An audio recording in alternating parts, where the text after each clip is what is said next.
Hello Sagittarius, welcome to Gurumaa Hindi tarot. और ये reading है इस बारे में कि ये थर्ड पार्टी आप दोनों के बीच क्यों आई।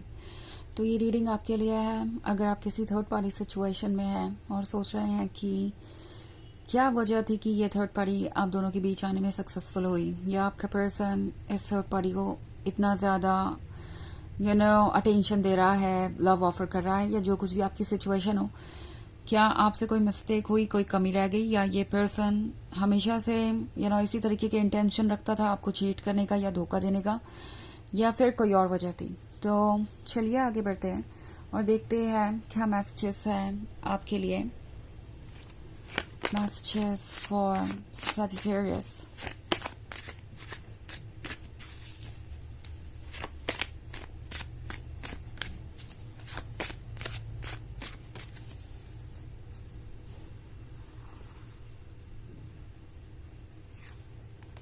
Five of Swords, Nine of Cups, Queen of Swords,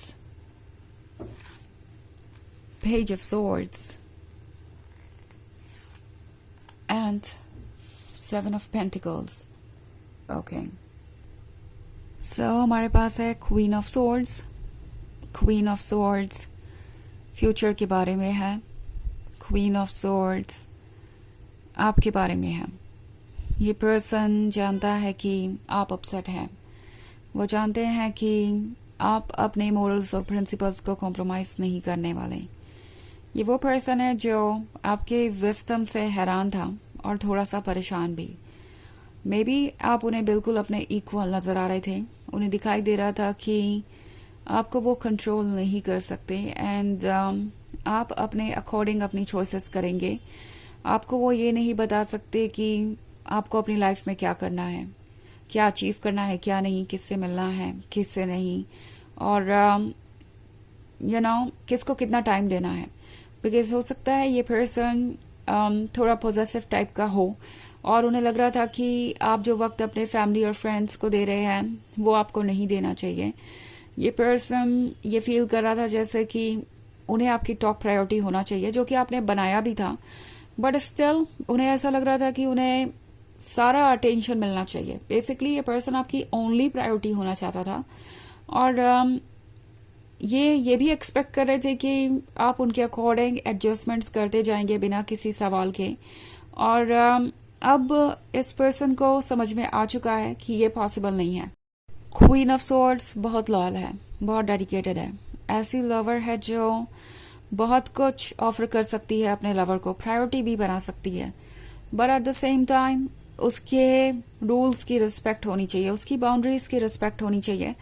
और वहीं पर जाके इस पर्सन ने गलती की।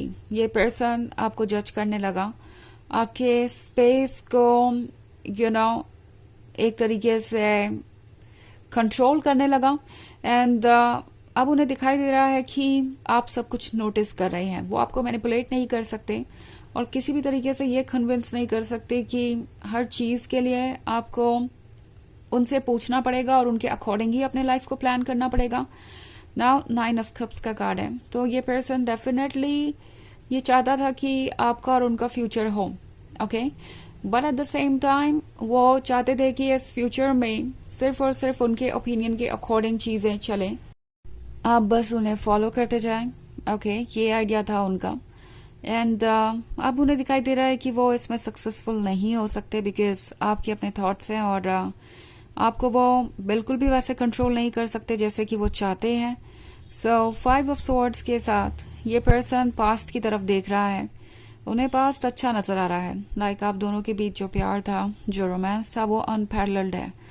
उन्हें पता है कि आपकी जगह कोई नहीं ले सकता, बट देन वो फिर से यही सोचने लगते हैं कि क्या ये रिलेशनशिप उनके लिए वर्क कर सकता है, क्योंकि इस पर्सन का परफेक्ट रिलेशनशिप का आइडिया ये है कि उनका लवर बस उन पर फोकस करे, बाकी सारी चीजों पर वो फोकस कर सकते हैं और बाकी सारी चीजों को वो डिसाइड कर सकते हैं। उन्हें लगता है कि अगर एक रिलेशनशिप में दो लोग हैं और दोनों के डिफरेंट ओपिनियन है किसी भी टॉपिक पे, तो वो रिलेशनशिप वर्क नहीं कर सकता। तो बेसिकली इस पर्सन को एक ऐसा पर्सन चाहिए जो हर तरीके से इनके साथ अग्री करे और चाहे वो उन्हें जैसे भी ट्रीट कर रहे हो वो इनके साथ कंटिन्यू करे उस रिलेशनशिप को।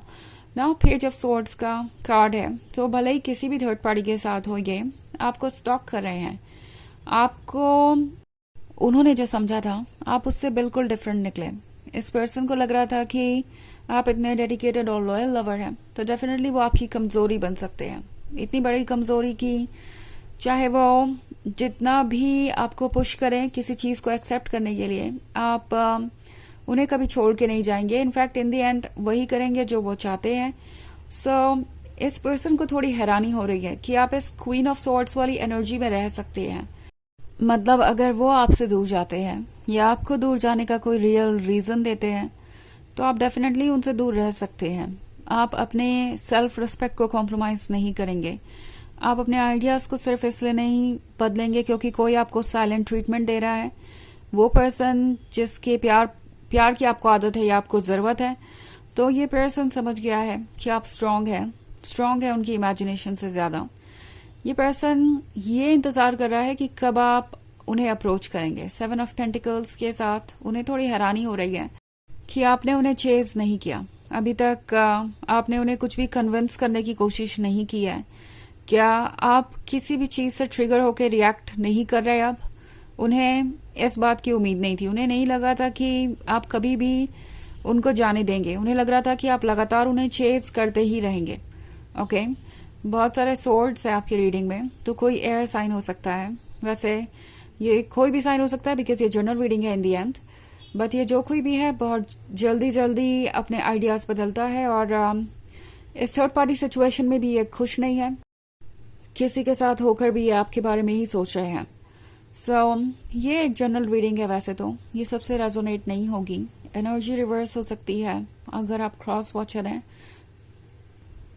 इसके अलावा अगर आप पिछले वीक की रीडिंग देखना चाहें या ईयरली रीडिंग देखना चाहें 2025 की, तो उसका लिंक आपको डिस्क्रिप्शन बॉक्स में मिल जाएगा हमेशा की तरह। तो चलिए आगे बढ़ते हैं और देखते हैं और क्या मैसेजेस है आपके लिए।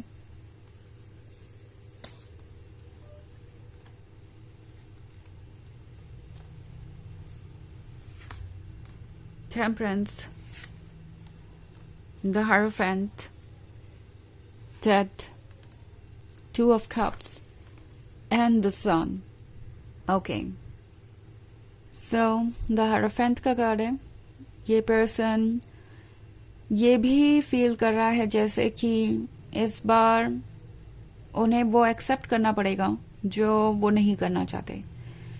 यानी ये जो कुछ भी हुआ है उसको करने की रिस्पॉन्सिबिलिटी, इस गलती की रिस्पॉन्सिबिलिटी इनकी सोल इनसे बार बार कह रही है कि जो हुआ उसके लिए वही रिस्पॉन्सिबल है, और जो सन उन्होंने लूज कर दिया वो उनकी ही गलती से हुआ है। सन आपको दर्शाता है आपके लव को, आपकी लाइट को। इस पर्सन को हमेशा से ये चाहिए था, और जब आप इन्हें मिल गए तो इन्होंने चीजों को लाइटली लेना शुरू कर दिया। 2 ऑफ कप्स है, तो ये डेफिनेटली आपको मिस कर रहे हैं। ओके, एंड टेम्परेंस के साथ जो चेंजेस आ रहे हैं वो इन्हें अच्छे भी नहीं लग रहे। उन्हें लग रहा है कि जितना ज्यादा वक्त गुजरेगा उतना ज्यादा आपके उन्हें भूलने के चांसेस है, मूव ऑन करने के चांसेस है। सो ये डेथ का कार्ड एक एंड को दर्शाता है, एक ऐसा एंड जो कि पेनफुल है, but at the same time ये एंड कुछ नया भी शुरू करेगा। ओके, और बहुत सारी चीजें आपके सामने लेकर आएगा जिससे कि आप सही फैसले ले सकें। तो चलिए आगे बढ़ते हैं और देखते हैं आपके लिए ऑरेकल मैसेज क्या है। Excuse me.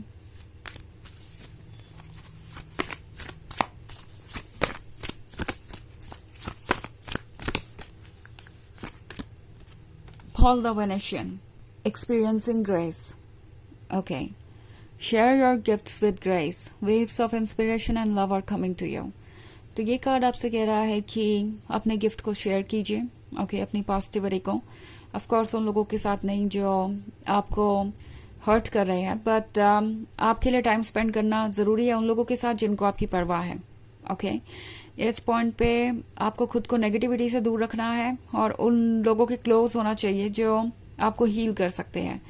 आपको लव मिल रहा है, उसे एक्सेप्ट कीजिए। ओके, सो ये है रीडिंग इस बारे में कि आप दोनों के बीच थर्ड पार्टी आई ही क्यों। आई होप आपको अच्छी लगी होगी. Thanks for watching. Till next with you. Bye.